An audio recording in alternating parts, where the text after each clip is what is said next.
Við erum komin til Alberta, austur undir Klettafjöll, þar sem sléttunum miklu líkur. Við ætlum að hitta Stephan Benediktson sem býr á Benson-búgarðinum skammt frá Calgary og systur hans Irisi Bourne. Þau eru bæði á níræðisaldri og síðustu eftirlifandi barnabörn skáldsins Stephans G. Stephassonar.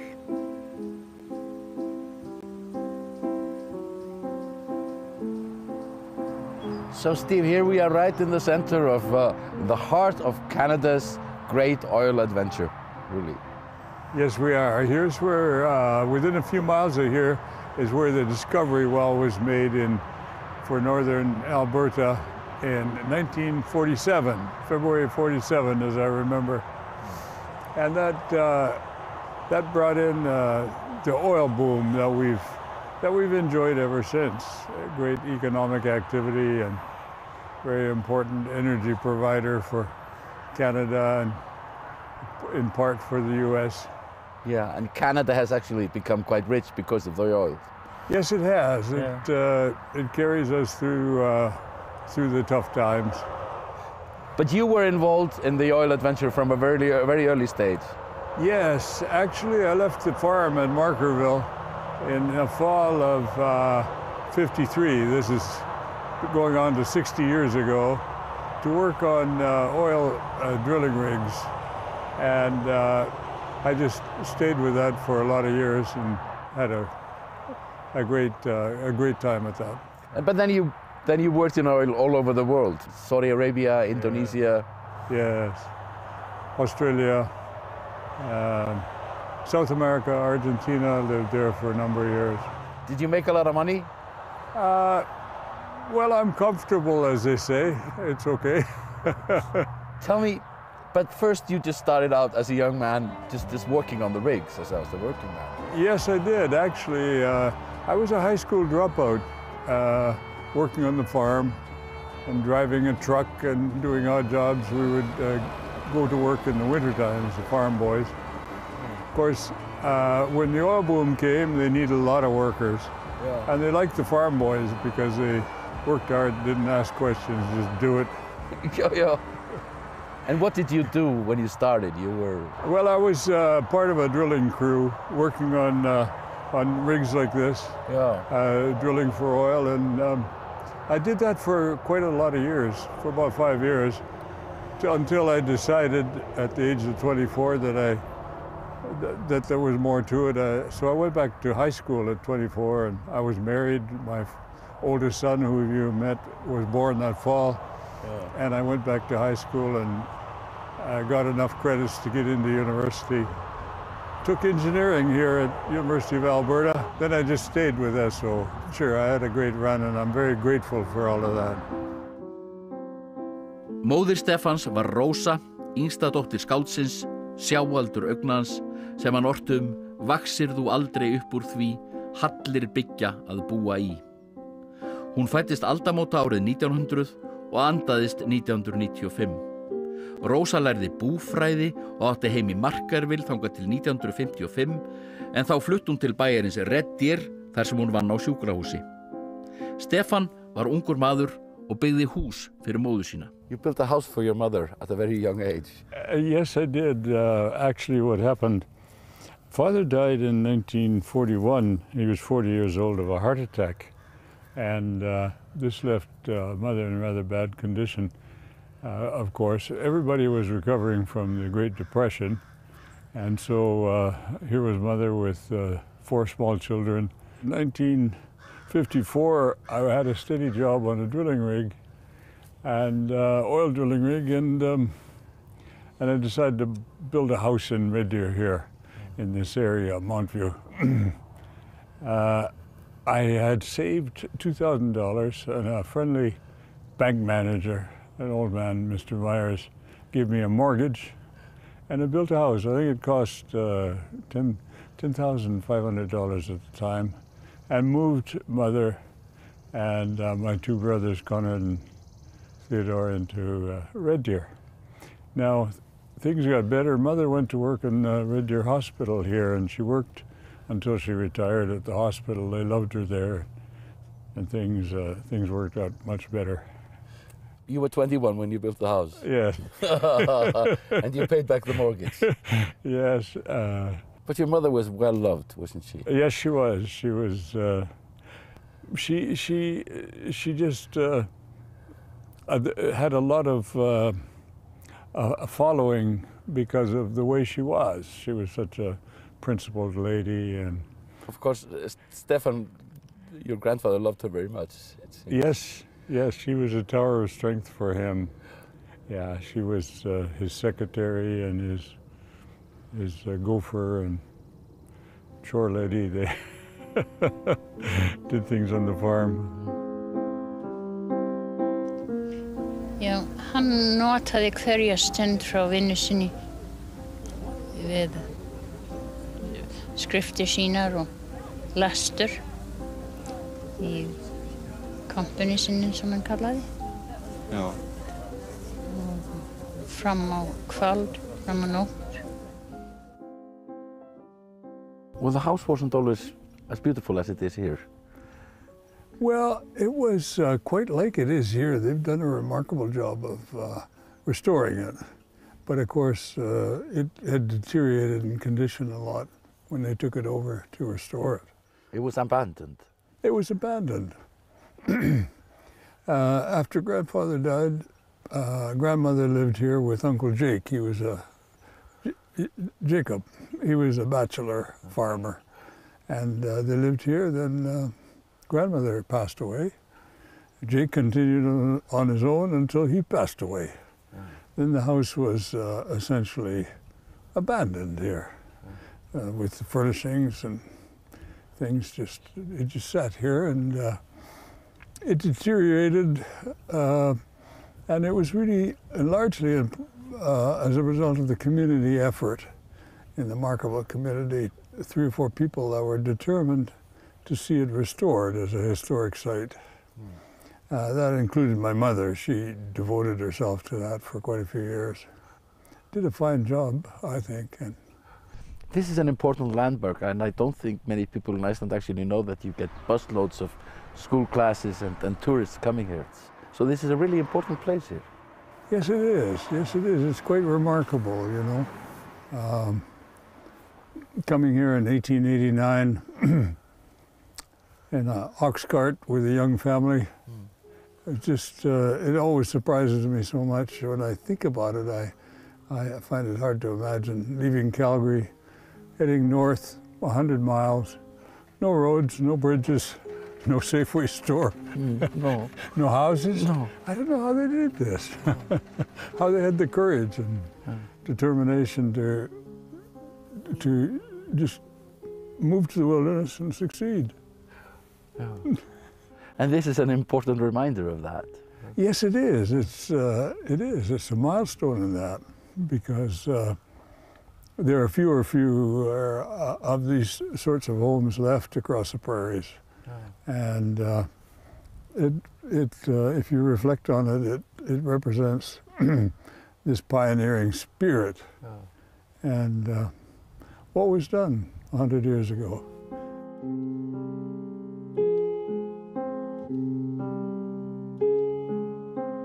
Hún sterk og lífseig myndin af Stephani G þar sem hann mænir á klettafjöllin frá bæ sínum eða út gluggan á herbergi sínu. So your grandfather sat there behind this window and watched the Rockies? Yes. It was before the trees had grown up. And he could see where the Medicine River ran. And he could see the mountains behind it to the west there. And he loved to sit there and think about, my mother said, to think about Iceland and Mount Hekla and the mountains, the roughness of Iceland, his homeland. He didn't sleep very much. No, as I understand it, that many, many times my grandmother came out of the bedroom there and would ask him if he wanted a cup of coffee. and maybe it would be 3 in the morning. Okay. And he would say yes. And Mother said she brewed coffee often, 2 or 3 in the morning for him. That's what they call him in Icelandic, andvökuskáld, the wakeful poet. Yes, yes. Jafnvel þótt hann hefði stritað allan daginn gat hann ekki sofið. Böðvar Guðmundsson segir að sagans sé saga erfiðismanns sem listgyðjan valdi sér að vin og hann hélt tryggð við alla ævidaga, en í stað þess að gefa honum auð og völd rændi hún hann ró og svefni. Frægar vísan basl hagmennið sem lýsir lífsbaráttu hans. Löngum var ég læknir minn, lögfræðingur, prestur, smiður, kóngur, kennarinn, kerra, plógur, hestur. Stephan kemur út sem ótrúlega einhvern veginn viljasterkur, einbeittur maður. Ótrúlega, ótrúlega. Og ég verð að viðurkenna það, ég varð fyrir ofboðslega miklum áhrifum þegar ég kom þangað fyrir nokkrum árum. Þetta var engin venjulegur náungi, hann Stephan G. Hann var magnaður á svo marga vegu. Maðurinn sem svaf aldrei, sváðu líka í það. Hann svaf eiginlega aldrei, vann alla daga og svo skrifaði hann á nóttunni. Inni í húsinu eru varðveittir allskis munir sem tengjast Stephani G. Bækurnar sem voru honum kærastar, gjafirnar sem hann fékk, viðurkenningar, ljósmyndir. Íris þekkti ekki afa sinn, en minningin Helgu ömmunar ljóslifandi. Iris, you came to this house when you were a girl. Oh, so often. And there's always good memories, you know, of being with my grandmother here. And we did a lot of things together. She taught me how to spin wool and make yarn, you know. And my mother knew how to do that, but grandmother, she had her spinning wheel here. And it was always so nice and warm in the kitchen here. And then she would spin the yarn, she would card it, and then she would spin it. And she taught me that. So you liked coming here? Oh, I loved it. Yes, yes. I started when I was 5, coming here. And I rode my Shetland the first time from where the Dixon Dam corner is, straight north, a little bit east, and straight north again and across the bridge and here to grandmother's.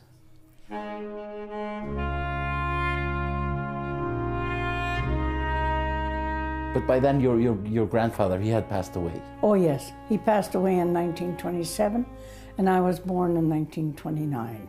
So I never met him, but he was very much a part of my growing up years because of how my mother spoke about him and how everybody revered him. And you know, these acres had been farmed by him. And he was one of the first men to grow grain here, one of the first farmers. Oh. And we often miss that when we are recognizing his poetic attributes and abilities, that he was first of all a farmer.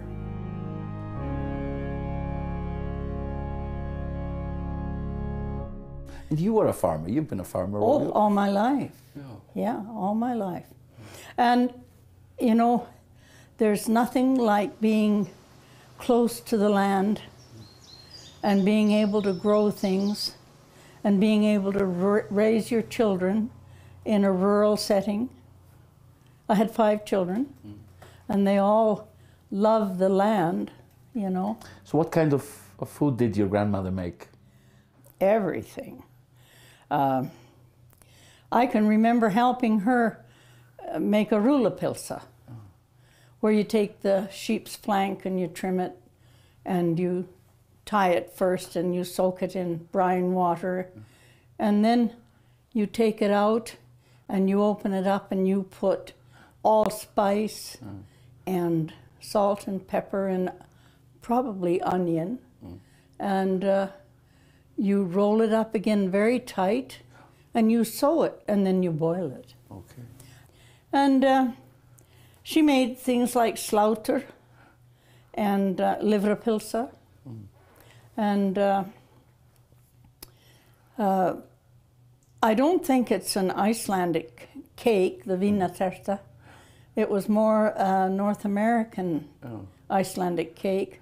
But she would make them. She was pretty good at them. Did you learn some of these, to make some of these things? I learned more of them from my mother.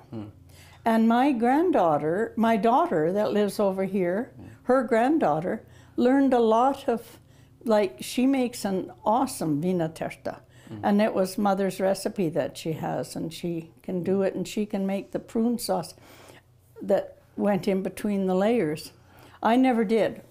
I would take a shortcut and use maybe raspberry or strawberry or something like that. You've been involved in a lot of Icelandic activities. For example, you are in a way responsible for Wakeful Nights, the book by Viðar Hreinsson. Just tell me a bit about what you have been doing. Well, really it goes back a long way. It starts with mother's involvement with Stephansson and dedicated to the Icelandic culture and heritage. I think it's quite unique. She was so dedicated to that. So we grew up with that sort of thing. Yeah.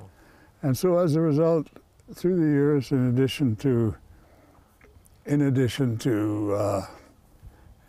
physical things like getting the book published, I've contributed, I think significantly, they'll tell you, to restoring Fensala Hall and keeping the Lurberg Heimskrim alive in Winnipeg. And I like to do it. I don't mind. I think it's worthwhile. I think it's a great culture. I like being part of a minority group, you know. Here we are, 320,000 Icelanders in Iceland after 1,000 years. I love it.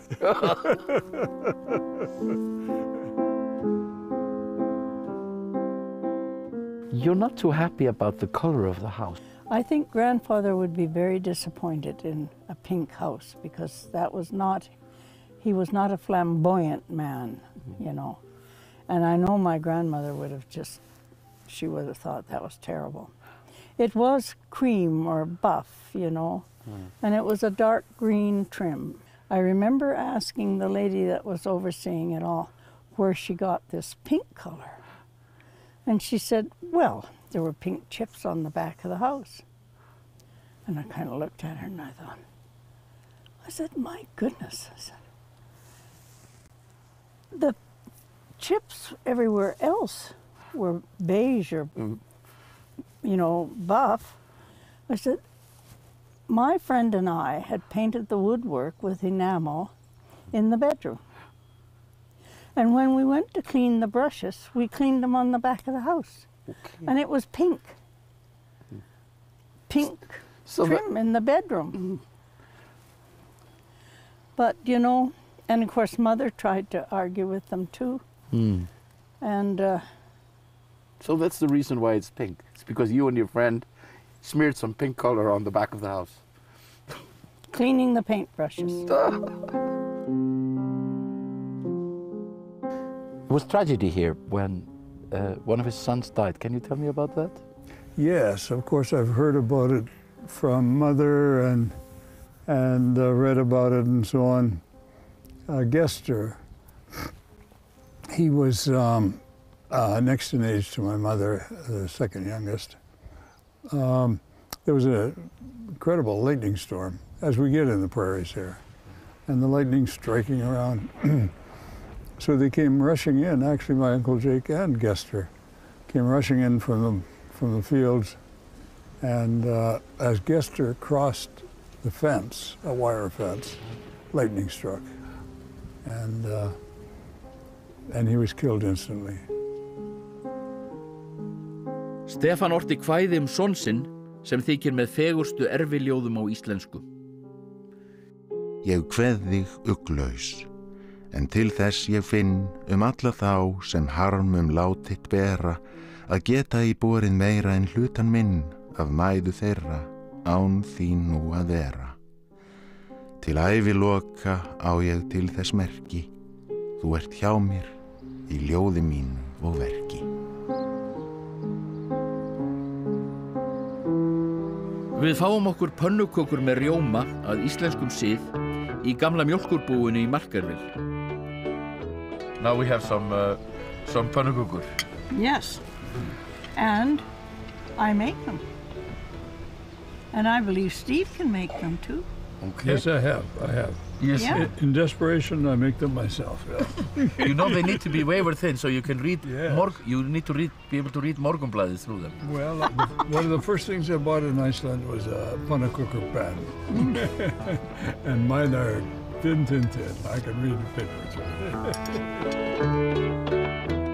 When I first remember Markerville was going to a program at the Fensala Hall.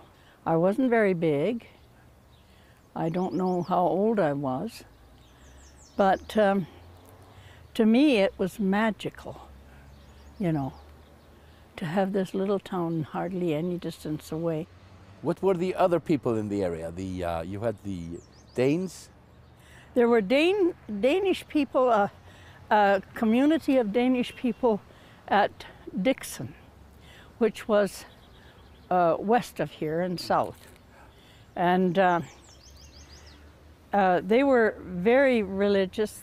They had a Lutheran church, and I think the whole town of Dixon went to church every Sunday. Mm-hmm.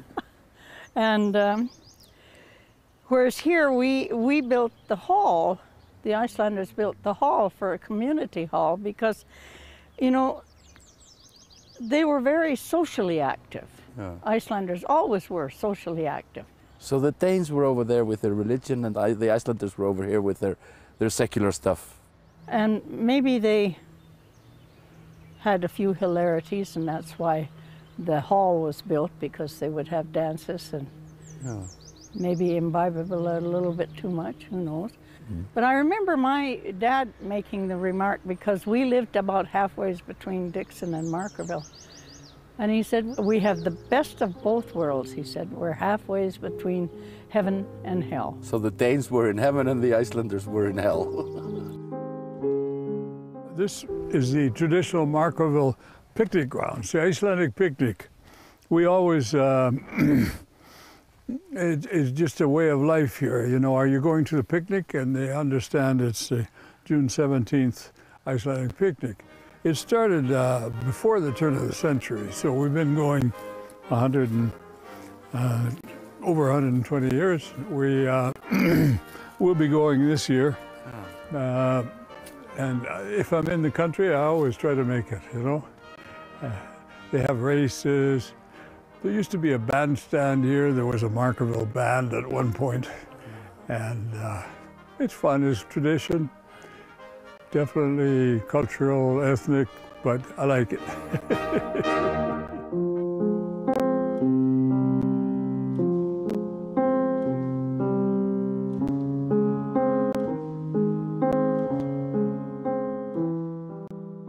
How was this school? It was so typical, so interesting, you know, right across the prairies. The prairies were dotted with these one-room rectangular schools, country schools, you know. A furnace in the back corner for heating, a girl's toilet and a boy's toilet outside. That's the kamar. Kamarin. And it served the purpose, you know, and it was so amazing because the teachers had to teach grades 1 to 9, all in the same room. Okay. And it was quite remarkable how well it worked. And the school teacher that we had her name was a Danish name, but she had married a German with Schmidt, and so she was Mrs. Helena Schmidt. And she was widowed by then and had gone back to teaching school, And she had a little room built here because there was no teacherage, and she couldn't drive. So she lived here in the school and kept the heat going in the big furnace and kids all the wood in. She was basically living in the classroom. Yes. And your mother also went to school here? Yes, she started school here. There's a famous sketch, kind of a cartoon of her father leading her by hand for her first day of school. And she mentions it in her book, looking back over my shoulder. That was the longest day of her life, the first day of school. But she loved school. But she didn't know any English at the time? Just possibly 2 words, yes and no. Did you speak Icelandic at home? Oh yes, oh yes. Did. So as a matter of fact, when I started school, I could hardly speak English. And my first school teacher was Robert Thompson, who later went into politics. But he was a Swedish Norwegian, and he understood what I was saying, but he encouraged me to talk English. But when I got excited, I still talked Icelandic. We noticed that you have the Union Jack in the school. Yes. So you were still a British Dominion? Oh yes, well we're still essentially a colony. And in fact, the Union Jack flies here because that was of the age when the school was operating. You see, we didn't have a Canadian flag until 1965. It was finally picked. They decided we needed a Canadian flag, and they had a competition, and our maple leaf won, which I like very much. You're not a great monarchist, are you? No. I can't understand. Why if Iceland can be a republic, why we can't be a republic? Iris hefur stundað búskap allt sitt líf og kunn hestakona. I started riding horses when I was 2 or 3. Yeah. My dad and mother were both awesome horse people. My dad trained horses, and my mother, she always rode a horse.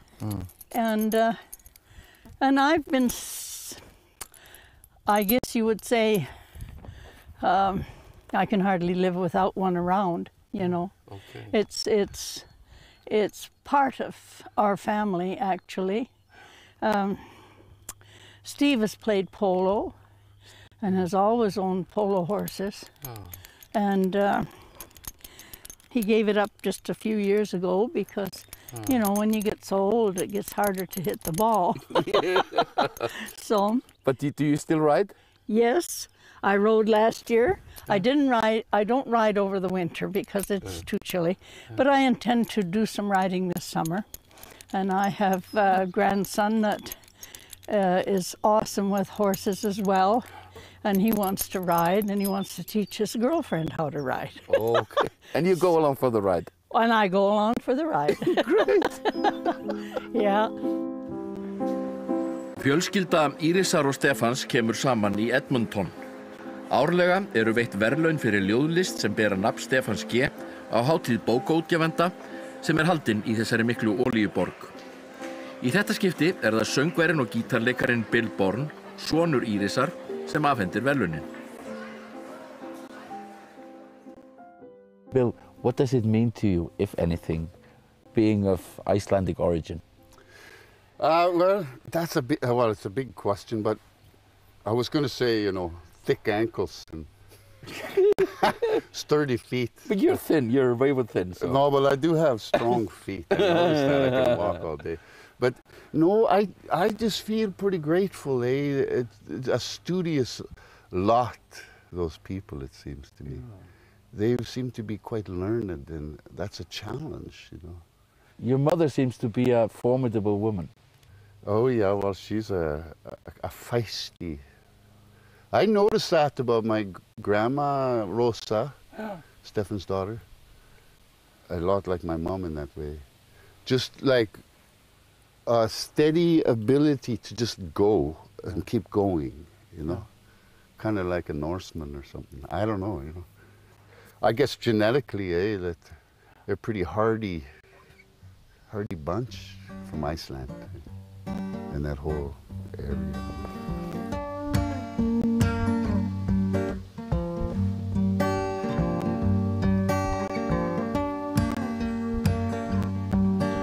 Some call us human, we animal. Some call us love, we animal. Some call us insane, oh, we animal. Some call us civilized, oh, oh, oh, oh, animal. So this is the family cemetery right here on the Medicine River. Yes. It is. It started quite a long time ago.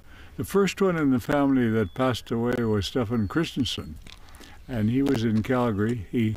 As he was sick and passing and dying, he said he wanted to go home, and so they brought him home and interned him right there, and that was the first. That was the start, and then. Gestur was buried here, the one who died from the lightning. Yes, yes, he's here. Yes. And lots of other people who. And Amma, my Langa Amma, is buried here. Who was always with Stephan. Yeah. And Tanta, or Sigurður Christensen. His sister. The sister, it was her and her husband who donated the land, because they lived in the house that was would have been behind us. This was their farm, the Christensen farm, yeah. And your mother is here? Yes. Yes. There's the Benediktson father and mother, and headstones for my brothers, Conrad and Theodore. Yes. And you are the last remaining grandchildren of Stephan G. We are. It seems so strange because we had so many cousins all around Canada, Western Canada and the States. And all of a sudden there's just Iris and I left. Yeah. You will both be buried here. Sure. Yeah. Eventually. Yes. Yeah. Stephan G. var friðarsinni og andsnúinn því sem hann kallaði patriótagjam. Hann setti sig mjög upp á móti þáttöku ungra Íslendinga í heimsstyrjöldinni fyrri. Nú áttu þeir að úthella blóði fyrir hinna nýju ættjörð, en hann reyndi að finna leiðir til að forða þeim frá herþjónustu. Það þurfti kjark til að setja sig upp á móti almenningsálitinu, enda kallaði stríðið fram mikla múksefjun. Stephan var spurður hvort hann vildi fara og skoða vígvellinni í Evrópu eftir stríðið, og hann svaraði: Þó mér bjóðist braut og far, býður mér við að koma þar, sem heimsins stærsta heimska var, háð til mestrar bölvunar.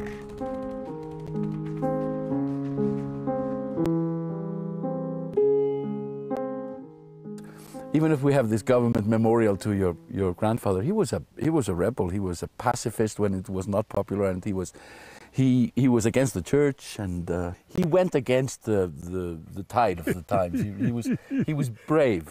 He was, and we have to respect this. I mean, I really appreciate these things. For example, his pacifist poems, as you mentioned. Here he is, a immigrant, new Canadian living in a British colony. Yeah. And writing these strong poems against the war and against all wars, but against the war. Yeah. They considered trying him for treason. Yeah. And some say if he'd been writing in English, he would have been tried for treason. Yes. A great man, your grandfather. You cannot help but being sort of drawn into his work and his life. Yes, it's no tribute to myself. It's just an act of heritage that it just happened. Yeah. But you know, I do really respect what he stood for, and appreciate being connected through no fault of my own. Thank you, Stephan. Thank you so much.